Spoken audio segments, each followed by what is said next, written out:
Yakola racism yagamba ati omusavu. Omuvuka yampita fucking monkey. Waliwo no mukwano gwange yampita you people. Gomanyi ekigambo you people kye kitegeeza. Omuntu muzungu n'agamba the problem with you people, you are so loud.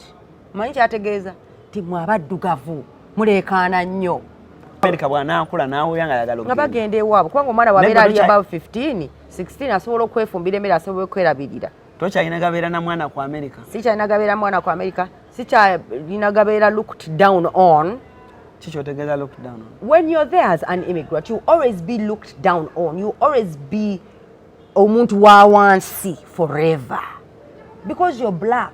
Tekinnuma kasita nkola ssente. Nze kinnuma. Nze nga namboze kinnuma kubanga my goal is peace, independence and freedom, which are things I did not get.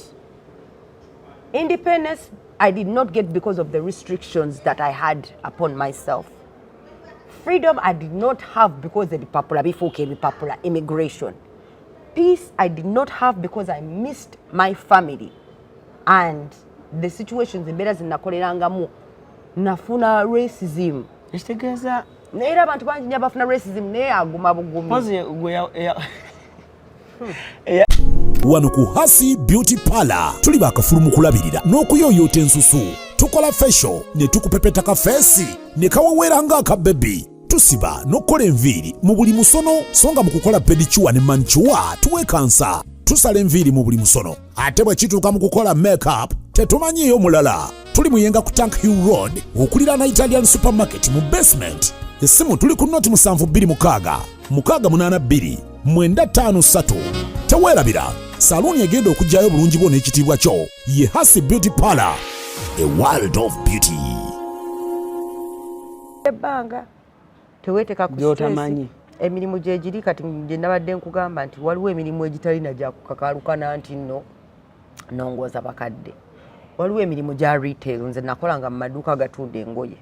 Zara eyo nagikolamu nga ndi UK nenkola mu maduuka aganjawulo US nga nkolera mu maduuka agatunda engoye. Okitegedde nze nakolako mu restaurants bantu batunda zibaga batunda zi sandwiches. Kigasi bya health byokka. Sijja emirimu gyokka egiriyo kasobera n'akakola you can do other jobs. Okitegeera osobola okugenda mu cleaning ng'otukilininga biduuka. Nze nina cleaning job gye nalina nga bampeerako n'emmotoka. Nga bampeerako tracker ekaringa byennongosesa toilet paper manya liquid soap manya biki. Buno bwetulaba bavuga ku airport. Byenkozesa eno yali tracker ya ddala nga ngivuga motoka ya ddala nga nze agivuga nga baginkwasa kubanga kati nze cleaning oyo gwe nali nkola nali mpita waliwo agency gye nayitamu ne banconnectingako eyo agency. Kati ensonga lwaki bampa emmotoka nga nongosa ebiduuka kati nga bwolaba ebiduuka ebitunda amasimu waliwo AT&T waliwo T-Mobile. Kati nze nali nongosa ebiduuka bya AT&T mu byalo eyo biri walako nga nvuganga ssaawa nnamba okubituukayo okutuuka mu byalo ebyo nga nvuganga ssaawa nnamba okutuuka mu byalo ebyo. Obwo obudde babubala batya? Anti kati bw'oli mu kuvuga obudde obwovuga tebabubala babala time gy'okoze ng'otuuseeyo. Okitegedde babala time gy'okoze ng'otuuseeyo gy'oclockinga in. Omwana sendezo n'azirya.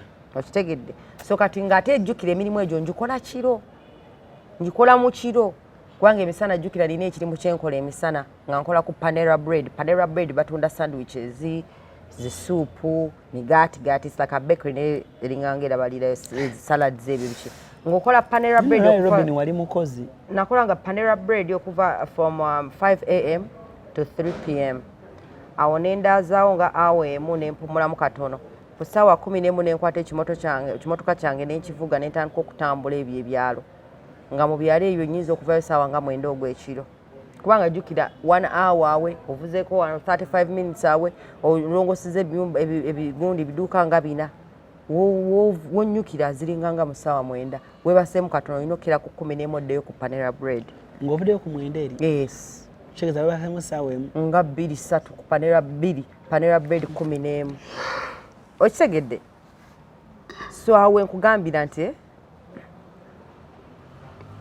emirimu gye giri egy'enjawulo era badde n'omwana gwe mbadde nkolako interview abadde ava mu America abadde alaba show yaffe eno naŋŋamba show zammwe nziraba kyobola nzize ku show naŋŋamba naye nze nayingira ye yatuukira New York nayingira n'agamba ye tayagala health ebyo ebyabakadde n'agenda mu restaurant n'agenda mu pharmacy biki yera yagala IT n'asoma kati yafuna omulimu gwa IT naye ngambye afuna $40 per hour sente nyingi tegedde ngamba naye okituukako omaze kusoma ate ekirala bw'ogenda ng'omanyi kyoyagala mu America okifuna naddala okusoma abaana basalawo nti ŋŋenze kusoma bw'osalawo nti ŋŋenze kusoma ojja kufuna kyeweetaaga kubanga emirimu egya professional gisasulira ddala ssente era naye akusira ekigambo professional jobs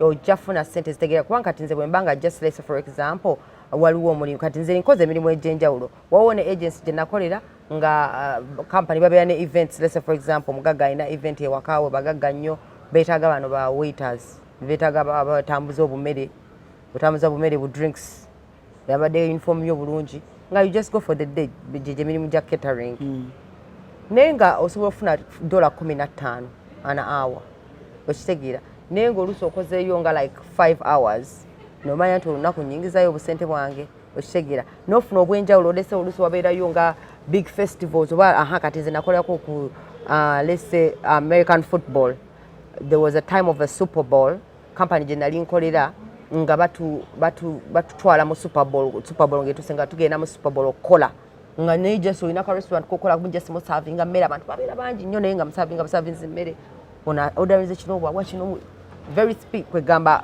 nga bwomanyi nga ku mupiira ogunaabeeranga ku mupiira abantu abazze okulaba omupiira nga gwoli eriya mu batunda emmere okitegeera eyo nayo company nagikolera naye nga at least waliwo olunaku lw'omala n'omanya nti nno bagenda kusasula $15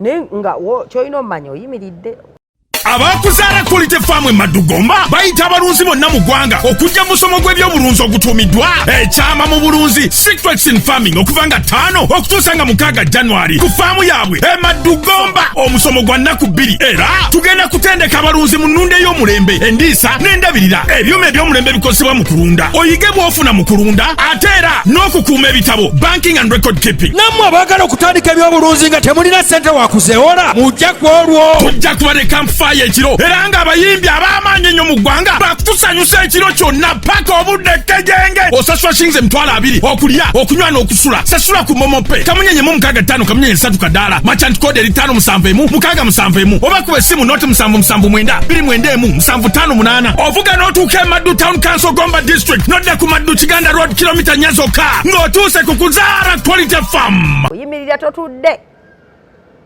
oba 12 hours oba 8 hours naye ng'oyimiridde mu America tewaliwo ssente nnyangu ya kola so naye oba tolongosezza mukadde abatugamba gyeziri batugamba nyingi soko zimbuulire babu giriwa tewali ku internet tulaba abaana batugamba bw'ojja mu America kiba kiwedde kati gwate tukakasa otya yakugamba kiba kiwedde kubanga ye mentality gye yagenda nayo yeeyo ate tajja kubuulira ye akimaze atya biki byayiseemu okitegedde waliwo under the table jobs waliwo abakyala baliyo nga basiba enviiri ng'agisibira mu nnyumba ye naye ng'akola ssente waliwo abakyala bannayuganda ng'akola paamu asiba zino simanga ritaachi mu nnyumba ye asiba enviiri nga abannayuganda bonna bamanyi oyo mukyala alina saluuni mu nnyumba ye asiba enviiri naye ng'akola ssente kati omutwe gubanga gwa mmeka omutwe ekitono ennyo gujja bw'aba mwana muto $10 omukulu ojja beera mu $150 to $200 okusiba enviiri okitegedde nange enviiri nazo nazisibako naye nga nzisiba bano abaana abato bakuwayo $5 weeyiya kubanga munange omutwe gw'omuntu omukulu tegusibika ng'oli lubuto nali lubuto ebiseera ebyo nali lubuto ebiseera ebyo gwe manyi enviiri ezibeera ku mutwe gw'omuntu omukulu zibeera nnyingi nnyo nze nga nsiba buno obwana obuto bwosiba n'ojabulajabulamu wano makkati n'otekawo aganene nsaidi n'oseba obulungi ne bakuwa $5 gonogama Robin nkubyeyo naye nno ng'oli lubuto nga ndi buto ddene bannange America nze bannange yanzunza ne bw'olaba yantama yanzunza yakutama America yantamaze ne bompa sente ntinzire mu America sizirya sizirya nkugamba nja zikolera wano e Uganda abaana bakulaba bo gye baagala okugenda gye baagala nati era kyovala nti no ndi wano okubagamba nti no oli wa ddembe okugenda n'ebibino ebiriyo okitegedde nze ndi mumbejja naawe mu mutima ogwange ndi mumbejja ndi queen okitegeera kati waliwo embeera z'otuuka eri ng'ate oli masiikiini oli mufunyi wa bubuddamu namufunamu amagezi n'omwana omumerika pretty much sigadde kati omwana omumerika era ate nga mwana omumerika alina wano Uganda n'obumerika tebulina kye bumuyamba wano Uganda ali mu bibye okitegeera kati nze America nga bwe nkugamba nti nze mentality yange yanjawulo okuza abantu abalala America nga bwe nkugamba nze engeri gye nagenda ebweru teyali decision yange kugenda ebweru bweru was forced on me okitegeera so my goal was always to go back home lwaki tebayagala my goal was always nenga okubagendayo kulaba ku mikwano gy'okulaba iyo okukyala yes by all means kubanga America I would say it's my second home so is the UK because my family lives there both countries. Going to visit, yes, that's my child's home. My children, that's their home. Yeah, and I have to take, they will have to go back and we visit. But as far as me, a life, that's their home. Life right now,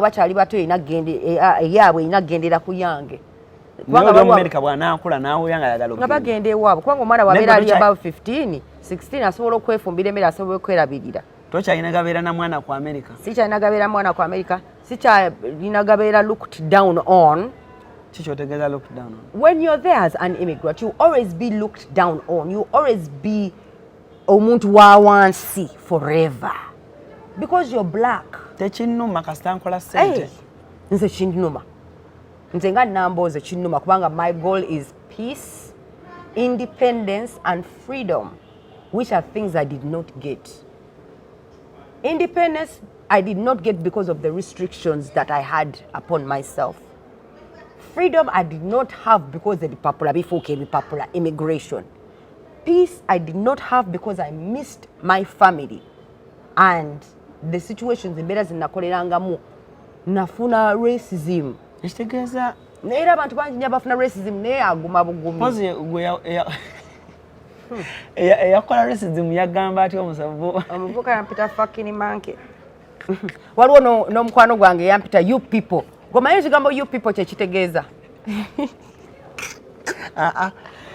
omuntu omuzungu n'agamba the problem with you people you are so loud manyi kyategeeza ti mwe abaddugavu muleekaana nnyo kyabategeeza you people atajja kugamba black kubanga ogamba you black people ate omuzungu kasita omugamba race nti you're racist ayinza n'okwefukira kubanga bamanyi omulopayo ku poliisi ne bamusiba it's a crime it's a hate crime kati oli yakuyita you monkey awo yawona ona Uganda ate nali mwagala naye gwe oli omukwano gwange yaŋŋamba the problem with you people you're always so loud namugamba excuse me you people which people naye kubembeza which people omwana yamyuka face omanyi wabuzungu olina okukalaga nti notokatya kubanga bulowooza olwokuba buli munsi yaabwe oli ignorant olwokuba oluzungu tolumanyi bulungi accent zaabwe naye olina okukalaga nyabo tojja kumanyira amateeka nga manyi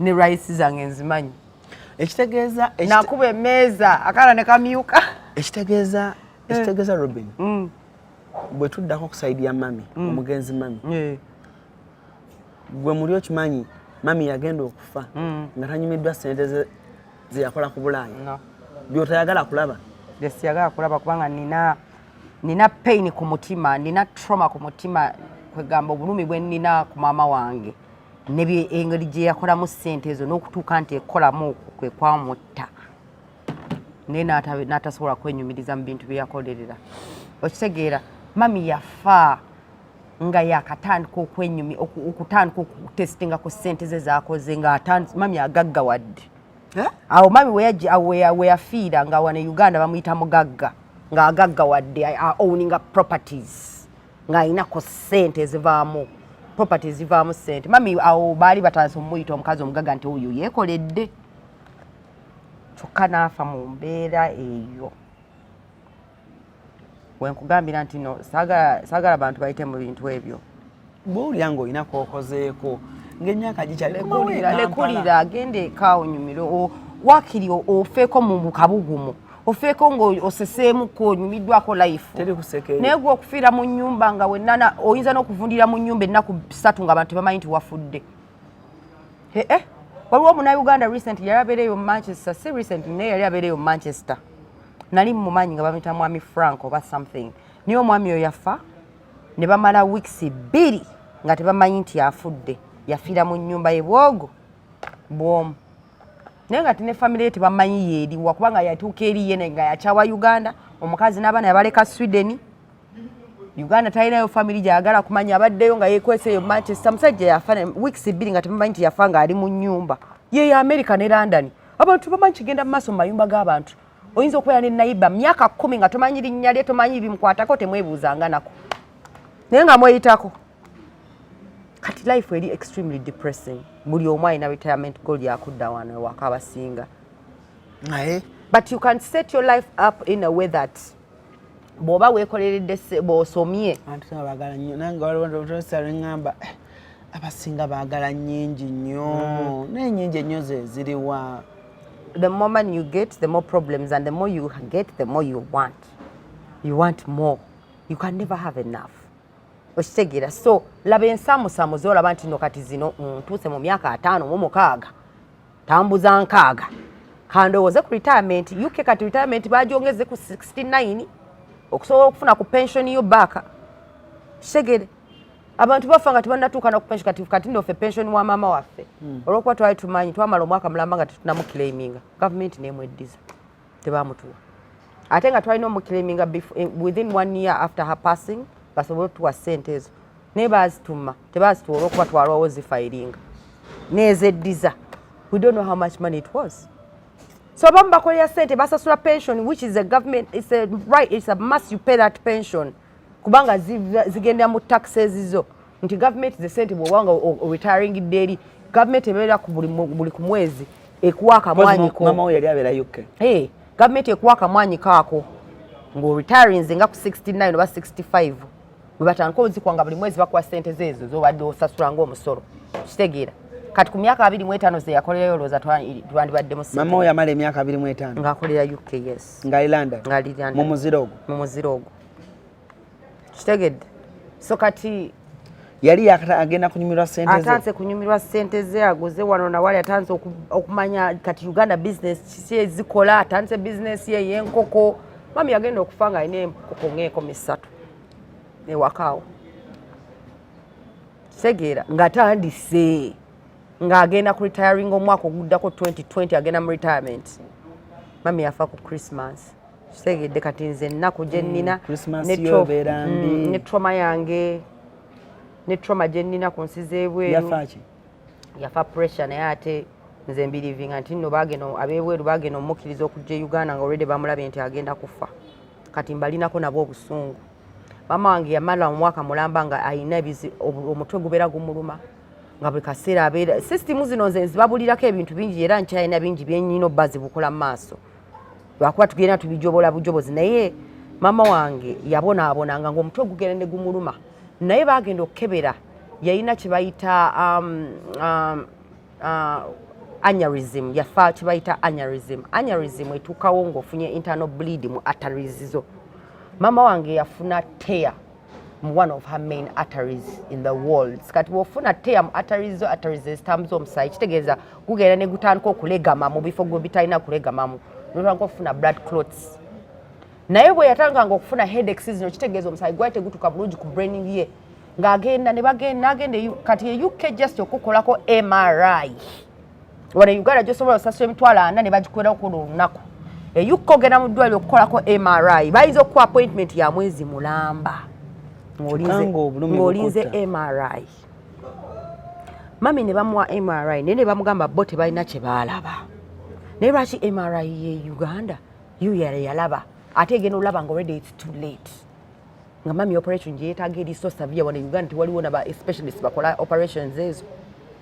Naye ab'e UK baamuta yasooka ku consulting abasawo ne bamutanga bamutadde ku steroids nali nnyo njukira gy'oyongera okulinnyo ne pressure omusaayi okupressuringa kati nga guyiika buyisi gulega guyiika buyisi agenda kufa mami yatuuka wano n'asooka n'anyumirwako omwezi gumu tuba tuli awo mami yali mu pool ng'aswiminga mami ng'afuna stroke okitegedde bagenda okukebera nga it's too late nga buli kimu kiri too late mami n'afa naye yafamu embeera ezamutisa mbeera conditions zeeri n'okubeera nti no oyinza okubeera ku insurance okola osasula oli ku NHS abe UK kati system gyemanyi NHF ye medical insurance ya government bw'obeera ku NHS oli muddugavu you're not the first priority let me tell you ojagenda mu ddwaliro eyo you will not be the first priority okitegedde nti operation lesi balaba mama nga basobola omu operatingako ku kizibu kye yalina naye bagenda omulaba maybe plan ya insurance gy'aliko nga bagamba omukyala naye tugwalako operation ekinene nnyo ajja kusurviving emyaka nga 5 naye operation ngengenda bajjako $30 gya dola gya pound nga bo be balina ozisasula ba NHS kati nga baweyinga mubagamba katono black person omuddugavu niya immigrant tufiirwe emitwalo gyaffe 3 oba tumusacrifice nga ffe kati n'okusinga mu myaka 5 emaaso era ajja kufa anyways nga bakuleka nga bakugamba bo tebabiraba tebalina kyebalaba let me tell you stories nyingi nnyo ez'abantu abafudde mu byekisiru mu nsi zeeyo olw'okuba baddugavu olw'okuba just bo bali ku NHS bafunamuko mu gavumenti omusawo n'akugamba talina kyalaba nga akirabye ne n'akuleka offe kubanga that is one less problem in their, from their taxes kyokka ng'okola osasula omusolo kati ebintu byebweru bingi nnyo abantu bye bayitamu bye bakolerera ne batuuka n'okufa naye mmwe ne mudde eno ne muli ebintu byabwe ne mulwanira ebintu byabwe bye bakoleredde nze saagala nabateeka ku blast naye kambi esonyiwe naye abantu bakukyawa kati bwe mwalabanga ewaka ng'onajja n'akubira mami ekizibu olinajja n'akaaba olinajja tebakomangawo nze nina ne bakojja bange abamaze ebbanga nga tebampulizangako kuva mamange we yafa ate nga baali bamwagala nnyo naye nga kati tebamanyi binkwatako tebasobola nakunkubira kugambako Robin oli otya kyokka ate nga mamange beera yayisanganamu ne ssente nga bakulaba ku mpewo ng'onoonya omirimu bakulaba ku TV ndi muwala waabwe naye nga sibawuliza kuva mamange we yafa ate nga mama wange nze yalabirira famire yonna okitegeera naye mu nsonga ezirimu n'ez'enjawulo osanga nga tebakwagala lwa nsonga adonno naye nga ne mukukola wano walaba nga mami akola ng'abakolerera nga mama wange ng'ajja n'aleeta n'abatamukwatako wakiri ajja ng'agenda mu pound shop n'agula bu deodorant bu boxers bu spray ne bwagenda mu maka g'omuntu n'asangayo maid ng'agamba oyo mumwoyo kaloolo oyo abalenzi bonna ab'omufami n'ayawuza mu boxa ono afunyeyo boxa ne ka perfume boxa ne ka roll awo tugenda otandika ku boxa awo nkubuulira n'abannayuganda kye balowooza CRUZ exclusive kwe tuli Kim kwali bulungi nnyo tuli ne Robin KISTI follow her on our social media platform tukomawo oyagala okutikkira ebintu ebiri original okuva mu America ng'amasimu okuli iPhone n'essimu endala computer laptops ebyuma by'eddwaliro ebizigo by'abakyala perfume n'ebirala bingi weekwate Nairo Cargo Carrier e Boston okutikkira ebintu bye byonna teweetaaga kutambula kubinona beesige babikuleetere w'oli Nairo Cargo Carrier ekuguliza ebintu ebiri original ku mikutu gyonna mu America nga Amazon eBay Apple Walmart Best Buy n'emikutu emirala mingi olwo ebintu bino n'ebitikka ng'ekozesa emmeeri oba ennyonyi okutuuka w'oyagala Nairo Cargo Carrier tusangibwa ku kizimbe Masengere Emengo okulira na BBS Telefina okumanya ebisingawo tukubire ku simu 0700 389 55 oba 0700 389 47 oba ku website www.nairocargocarrier.com ebintu byonna osobola okubifuna naye ebiri original nga biva mu America Nairo Cargo Carrier yebireeta CRUZ exclusive gwe mukutu gwe tuli proud powered by Africa One Tours and Travel tukutegeeza nti genda wonna tambula ensi eno ng'otambula ne Africa One Tours and Travel ensi yonna gy'oyagala muganda wange ffe tukulembedde mu kufuna visa nga tebatulwisa kubanga enkola yaffe aba Africa One nungi nnyo by the nja kumukyazaako lumu nga tuli naye kuba naye kyemmanya alina stories nyingi nnyo ku Bulaaya omukyalo oyo Africa One Tours and Travel tubaye tuli ku nsonga ya boxers maama tukitwaire wamu n'abantu ab'enjawulo n'olaba omuntu nga bw'aba ava e Bulaaya at least n'omulaalo ow'ewaka amuleetera akantu naye abantu be wano e Uganda n'agamba n'okugamba mbu Robin yavudde US yandetedde kano ka toothpaste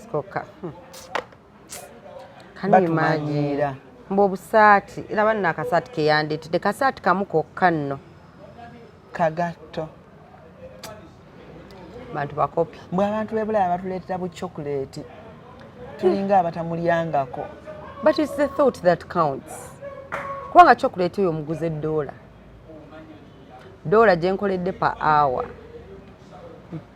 kitegedde ti chocolate si ya $1 tewali chocolate wa $1 ajja kubeera nga wa 2-3 ne Robin nawe nga wakakomawo bannayuganda balowooza nnyo nti ozirina era nze nali nakatuuka ku lumbe lwa mama wange nakayingira bwenti responsibilities zonna ezewaka kuva ku sukaali kuva ku ki nezidda ku nze bamala olumbe 2 weeks bali mu lumbe kubanga ffe twayingirawo nga mama yafa dda mami yafa 25th nze nayingirawo nga 9 mu Uganda nayingirawo nga 5 mu Uganda 5 January bamutereka paka 5 baganda bange bansooka n'okutuuka beeranda nize nezije the next following time naye mami twamuzika nga 9 January nga teyafa nga 25 kati nze nali nakatuuka bwenti nenyingire ewaka nga 6 zonna responsibilities zadda ku nze kubanga kati awo nyingidde n'akawogo thank God of course ne baganda nabo babakamudde dda baganda bange bo baagala n'okutuuka ewaka paka nga ntuuse era twagenda ffenna waka twayingirawo ffenna basooka ne basula somewhere ne balyoka bagende waka nga nange ntuuse ne tuyingirawo ffenna wamu kubanga twali tetumanyi mbeera ki gye tugenda sangawo tetumanyi what's going on tetumanyi okitegeera nga tulina okubeera bumu okitegeera naye zonna zaatuuka ne batandika okunsala ne sukaali kyokka nga nze mulumbe maze nakayingirawo naye ekyanyamba of course nalinamu ez'amabuga era ne ntandika okukola my due diligence kubanga era nze yali afuuse maama wawaka at that point kati ne bannaye abantu ababeera Bulaaya muwulirize nnyo bino ebigambo bya Robin Kisti kubanga kyewuunyisa kati awo wonnawonnaawo be mwali muyita emikwano gya mami baani abo balinamu akasente bonna bazinga akasente kabwe ne bakateeka eno awo abasinga baali tebannajja jjukira bano bafamily bokka be baliwo at this time anti ne mulimu n'abafamily babadde abeererawo naye ngeri akasente balinamu awo balinze biki bye bagenda kufuna awo abaleese ne baleeta kuva of course sinti abantu bonna babeera ndowooza y'emu naye abasinga bonna of course kasabala omuntu wewe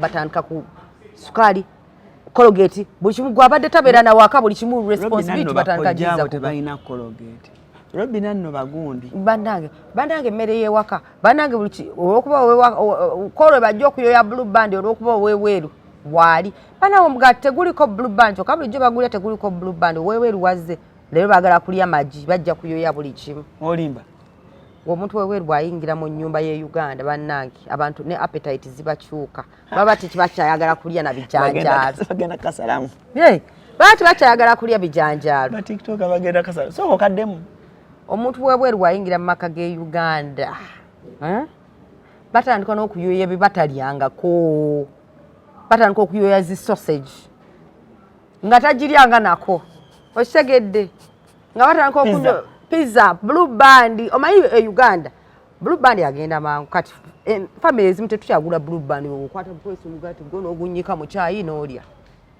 oweebweru kayingirewo nga batandika okusaba bagala did you want blue band bamubuuza oba ye bamugamba you don't wanna eat bread italiko naawe blue band tuguleyo ndowooza ka blue band ne kazesta ate amusembeza Aunt Robin waali wamubuuliza mwaga mami blue band kani batandika okwekonyako Robin nawe omwana wange ayagala kulya ku Robin ogenda kulya omugaati nga teguliko blue band ndowooza bagende baleeteyo blue band ndowooza bagende baleeteyo blue band nga kyategeeza tuweeyeza blue band naye agamba ndowooza bagende baleeteyo kino ndowooza tebali straight forward waliwo omukyala eyagamba kazini wange nga yakava e Bulaaya eyo n'amugamba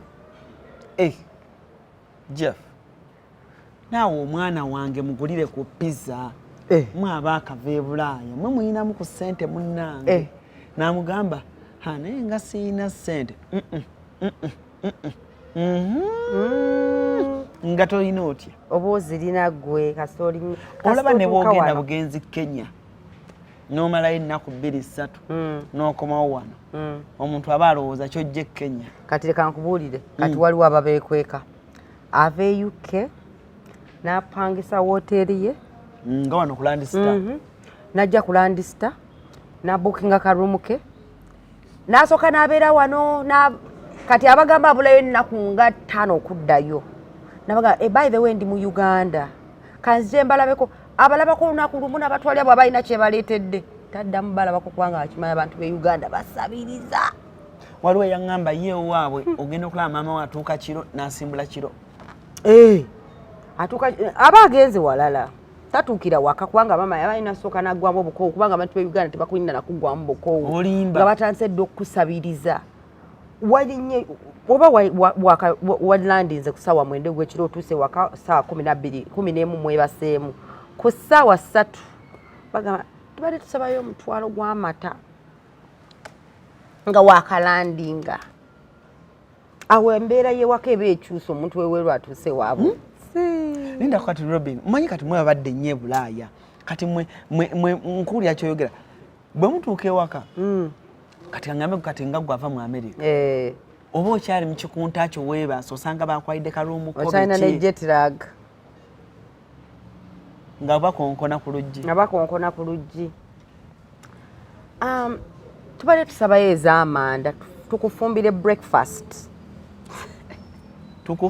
bakufumbire breakfast kitegeeza singa tozze tebandiridde breakfast okitegedde breakfast zino ze tukusaba kufumbira gwe kyokka ate nga ne breakfast era gwe akoze shopping w'ewaka awo okitegedde ku airport yo bakunonye awo bakutaddemu ez'amafuta kubanga bamanyi bw'otuukira ewaka booti naye ate waliwo be banna ku airport nastoppinga ku mafuta but weekyetaano ky'amafuta aga Katonda nze bino ebintu Kim oli otya muganda wange abantu be Uganda badaga Kim ne Sharifu bakikumalako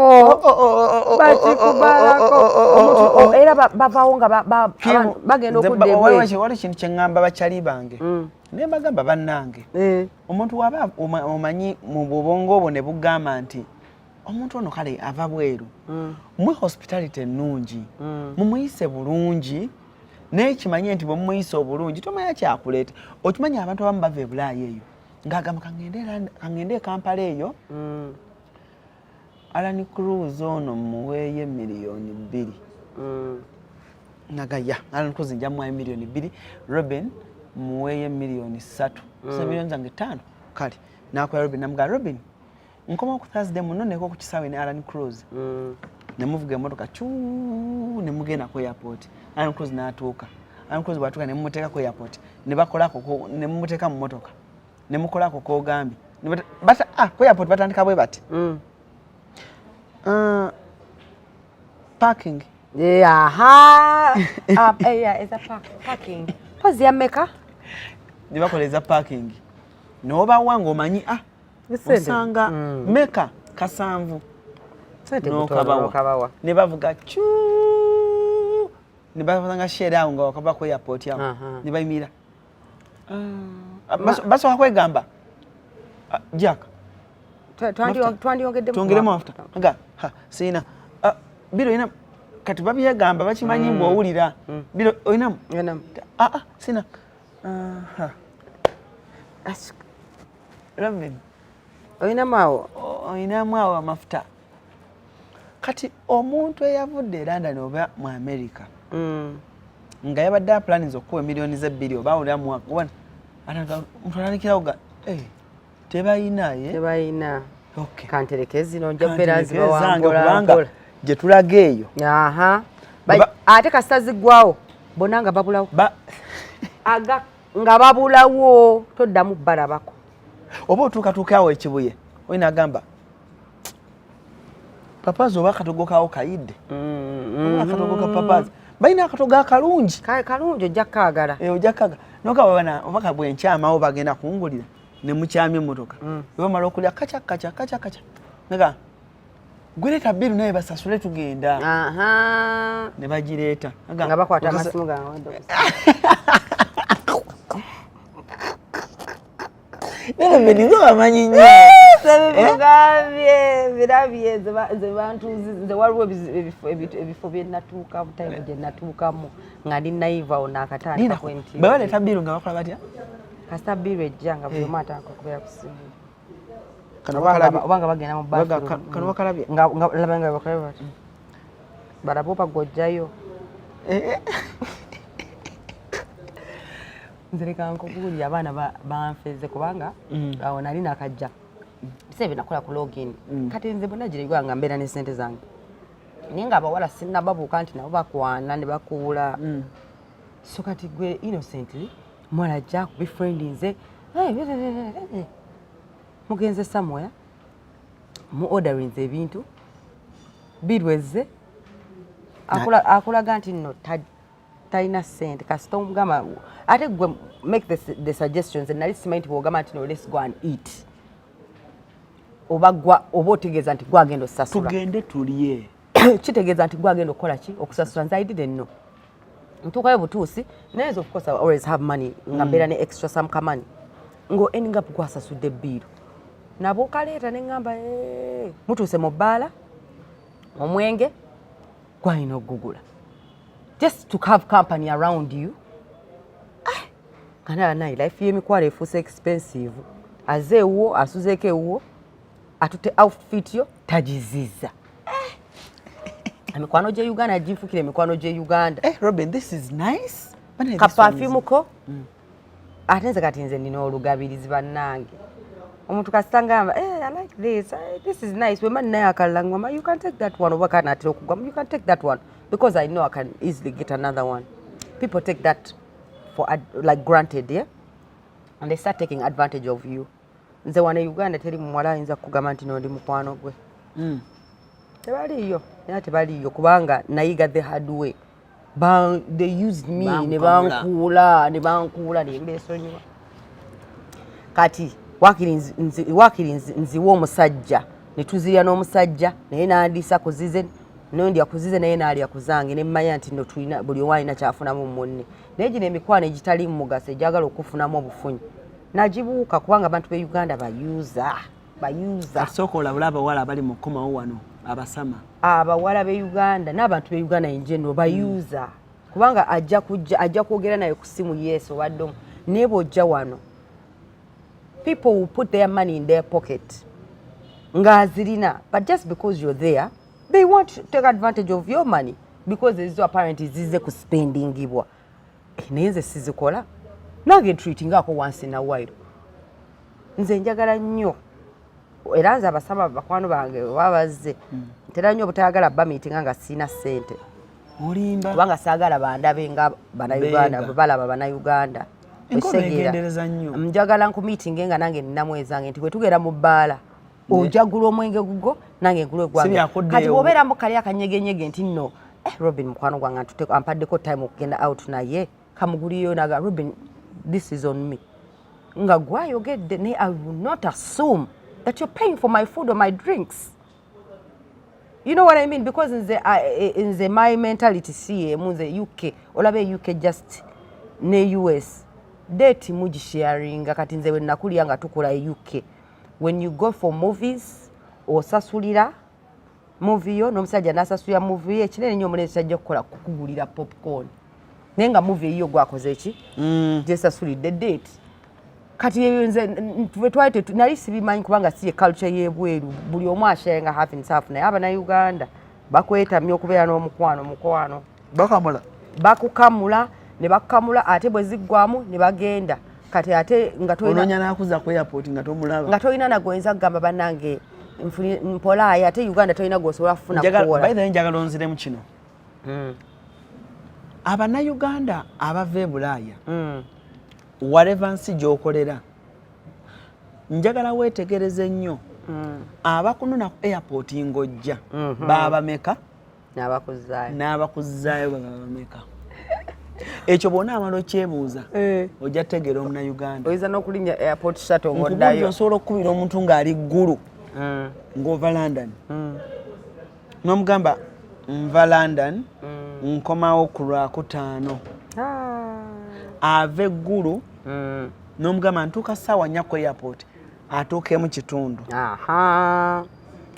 n'omukubira ng'ali Kireka ng'oli mu kuva Bugoloobi n'omugamba katukusanga Ekireka awo tuwerekereko nga tugenda ku airport tuzzaayo Allan ku airport musanze ndiddize mbadde wano nga nnina gye ndaga naye Allan mumugambe mwagala nnyo okitegedde bambi yeebale kujja the good time we had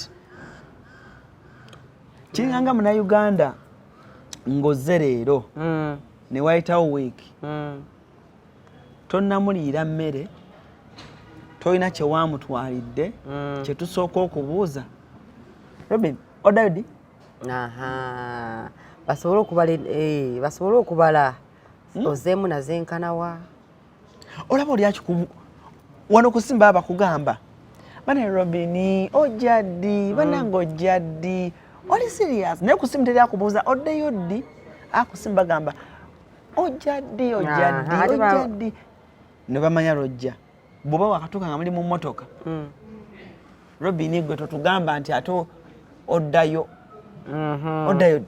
ddi okitegeera nga baagala kumanya azze nazenkanawa tugenda mulyako bbanga ki omanya bambi waliwo bagamba abantu bebweru batama bubajja ano nga balowooza tugenda tuteeka program byaffe on hold for them olw'okuba balina obusente abamu ba bad minds bwe bateboogera kati sente zange oyagala oziryako bw'otuuka ewaka batuula tebavaawo mama wo najja nakkuba akaama nno gundi omulaba oyo olwategedde nti ojja najja batuula wegendezi nyanto batuulaawo nga so muli mu kujja naye mubeetegereze tebavaawo kubanga bamanyi wakiri alina okuvaawo waki tavaawo ne ka earring waki ka perfume kubanga bamanyi mu keesi omwo mulimu ekirimu kasamala okufuna mu byakufunyeemu bemulula mpolampola toddamu kumuwuliza jaki aliwa balina ebyokukola babebweru balowooza nti noffe tetulina mirimu balowooza nti noffe abeuganda tetulina byakukola bwe banajja tutuulaawo wano ku Hasi Beauty Parlor tuli bakafulu mu kulabirira n'okuyooyoota ensusu tukola facial ne tukupepeta ka feesi ne kaweweera ng'akabebi tusiba n'okukola enviiri mu buli musono songa mu kukola pedicure ne manicure tuwekansa tusala enviiri mu buli musono ate bwe kituuka mu kukola makeup tetumanyiiyo mulala tuli muyenga ku Tank Hill Road okuliraana Italian Supermarket mu basement essimu tuli ku noti 7266 682 953 teweerabira saluuni egenda okujjayo bulungi bwo n'ekitiibwa kyo ye Hasi Beauty Parlor, a world of beauty. tutulaawo ffe tubeere nga tumala time yaffe olw'okuba mbu batugulira ebyokulya nawe olina gw'okubira oba sisita wo ba brother wo n'omusaba ku kasente e Bulaaya nze nina basisita bange era bwemba nina emergency sobola obba kubeera ne mbasaba naye ate I don't make it a habit to ask because it is not fair. Nze right now first of all already nze nina properties endyako boze batalyako ate nga zaffe ffenna kati nze okukwata essimu nti nkube ate mbasaba ssente zakulya nga already nina properties zirina okundiisa. It's not fair and now I work kubanga nze saagala kusabiriza nze n'abasajja bannema okusabiriza ssente simanyi na kusaba musajja ssente ezo omusajja wange ayinza okukubuulira ssente azimpa bwe kubanga akimanyi mbeera nazo okitegeera akimanyi Robin alina pride tayagala kusaba ssente era bw'aba akozeyo n'akuwaayo kyakuwaayo kubanga akimanyi really nze sisabiriza ssente kati sister wange lese my big sister kubanga tewe my big sister sanyu mama wange bwe yali afa yagamba bwenfa nga sanyu ye maama wo kati lese for example waliwo ekizibu ekituuse ku baana bange naddala awo ebeera emergency bwe mba sirinaamu kubanga ne taata waabwe talinaamu at that moment. First thing I would do is call my sister and be like, Sanyu, simanyi oba olinamu zoyinamu naye nga Romeo oba Rochelle this and this. Awo for my family, for them, they are very supportive. Bano bamikwano gy'abali e Bulaaya. Sina zina mukwano bweru gwe nsobola kusaba ssente. Olimba. Nina Brenda, naye Brenda sobola musaba ssente kubanga Brenda mukwano gwange mmanyi ssente. Nze sisaba kyemba ngamba sisabiriza ssente kati Brenda mukwano gwange if I needed money nga nina ekizibu I could call on Brenda and be like Brenda mpayo kino neze sisabiriza ne womubuuza nze sisabiriza nga kona Brenda sente ate nga ndi wano ate nga best friend wange no because I know how hard it is to make that money. I know what you have to go through to make that money. And I made the decision to be here. I want to hustle. But Uganda ate nga nze abatwala out. Nze ye goal yange. But Uganda nga nze abatwala out ku sente yange. That's when I feel fulfilled. Kubanga always man abebweru faba wa. Nze nagamba ko ne statement ku stress yange ne ngamba. Nali London eyo nga ndabi stress byange bintwala nino otunulira n'abantu bolooza nti bulijjo mikwano gyo nga ogenda ku stress z'abantu bulijjo bosubira nti mikwano gyo nga bali mu bulamu bulala nnyo naye nga bulijjo oli wano ng'obeera ku stress zaabwe okola bwoti buli omu akuwaana nga n'otunengera ku stress n'empalinga neŋŋana ne bannange kiraka kyekino ekintu bwe kibeera ng'omuntu afudde buli omu adda ku bibye ne bakwerabira. Otherwise, ngatumaliza show ya olunaku olwaleero. Thank you so much, guys, for watching. And the feedback is really awesome. It is. Yeah. Ebigambo bye bisemba Robin. Oba okona ku bachali, oba mikwano gyo, oba you've got new friends. Abali mu inbox yo nga basiima bye tukola. Tuve wano. Nze njagala ku send greetings to all my family abali ebweru abalaba show eno kubanga ne sister wange yangamye wala omukwano gwe yamugambye nalabye sister wo ku show ya ALLANCRUZ so mwe bali kubeera nga mulaba abaweereza messages social media yange TikTok njirabe growing so thank you to all the new followers mwe bali nnyo mwe bali ddala waliwo omuntu yangambye nti I should start up an what's it called yagise kigambo kinvudde mu mutwe basically ngambulira abantu consultation that's the word najigamba consultation funny thing is I already started nenga bomanye ebintu byebweru bino byakukola research ate si byamangu mangu nali mbitandise naye waliwo nafunamu okwennyamiza oba ekigambo because Ugandans are not patient bagenda ne banteeka ku pressure omuntu nakamuteeka application njikozeeko process tugitandiseeko omuntu omugambi kati tugenda mu visa kulinda appointment n'omuntu nga akufuukidde ekizibu ate nze saagala kintu kiteeka ku pressure so nensooka neŋŋamba kansooke ndigalizing ekintu kyange ndyoke nkikole mu mikono emituufu okitegeera so right now I'm actually legalizing my consultancy. It's called New Generation Consultancy, travel consultancy, New Generation. It's already been there, New Generation Consultancy, and one of the things we do, we fill in applications for people, visa applications. We consult on the right what church ekyangwe kyokutwala naddala abagala ogenda nga ba students.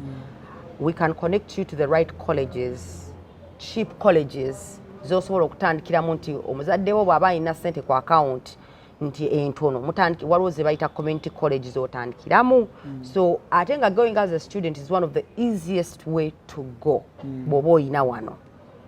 It's the easiest way to go so katuyamba abaana finding a college to apply for you your student visa application starting from the school itself. When is that starting? The different colleges next year by January ngenda kubeera nkitanka but for now we can start the conversation by January I'll be fully officially registered. Wow. Nkyali mu registering processes kubanga sagala kola bintu bitali mu mateeka naye nga for now consultation nabagambye osobola okumpereza message just bw'oba oyagala advice ne bw'oba oyagala okukolera ddala ekintu oba kufiringira application kunoonyeza university ebyo bicostinga and of course that's to discuss bye bigambo byange naye nga you can follow me on all my social media pages, Robin Kisti, Baby Kisti on Instagram and number 0751 2600 33 your direct number yange nzoba osobola okunfuna bangi munkubidde mumpeereza messages I always reply kasaba nga oli ku mulamwa gumu si nyingi nnyo naye ate bw'oba nga oli ku mulamwa ogwo omutuufu guno gwe tuliko si bino ebyokugamba nti ate nkwagadde oli mulungi mbadde nkubuuzaako kukukwana in fact waliwo abampeereza nga bannebaza bwebaza period tabiwanvuyiza which is okay, appreciation. Nange nina omusajja saga kundeetera bizibu mutanse kunkwana awo ate awo mba ngenda ku blockinga okisegedde. So that's my direct number. Be Uganda, you can watch me every day at 7 p.m. on Urban TV, Shobajita Short Circuit. Eranga tuleeta entertainment news bambi mundabe kubanga ku TV nakomawo. Wow. Cruise exclusive gwe mkutu ALLANCRUZ gemanya. You can watch me on Saturday on BBS Terrifying. That's sawa ziba munana ne Queen Faima and tulabika nga ate ekintu kino tukinyumisiza nno ddala. Watch that program fetuliko. Then Monday to other days here on my YouTube channel Cruise Exclusive. Thank you so much buli alaba Cruise Exclusive nga kyolaba kuno obanga there is the way you respect ebintu byenteka kweno channel oba there is the way you respect me. To all my business sponsors abansponsorinze omwaka guno gonna nebbanga Cruise Exclusive lyemazeewo Malusi Bridal Center oye oldest sponsor gwe nina kweno channel. Mwebale nnyo mwebale ddala abayamba abantu bendese ku channel eno. Mwebale nnyo mwebale ddala. Saga kubanga ate nsukako wano olunaku olwaleero. Otherwise musibe bulungi for now. Mweraba. Abakuzaala Quality Farm Madugomba bayita abalunzi bonna mu ggwanga okujja musomo gw'ebyobulunzi ogutuumiddwa ekyama mu bulunzi Secrets in Farming okuva nga 5 okutuusa nga 6 January ku faamu yaabwe Madugomba. Omusomo gwa nnaku 2 era tugenda kutendeka abalunzi mu nnunda ey'omulembe endiisa n'endabirira ebyuma eby'omulembe bikozesebwa mu kulunda oyige bw'ofuna mu kulunda ate era n'okukuuma ebitabo banking and record keeping. Nammwe abaagala okutandika ebyobulunzi nga temulina ssente wakuzeewola mujja ku olwo. Tujja kubadde campfire ekiro era nga abayimbi ab'amaanyi ennyo mu ggwanga bakutusanyusa ekiro kyonna paka obudde kkejenge. Osasula shilingi $20 okulya okunywa n'okusula. Sasula ku momope kamunyenye mu 65 kamunyenye 3 kadaala merchant code 571 671 oba kuba essimu noti 779 291 758 ovuga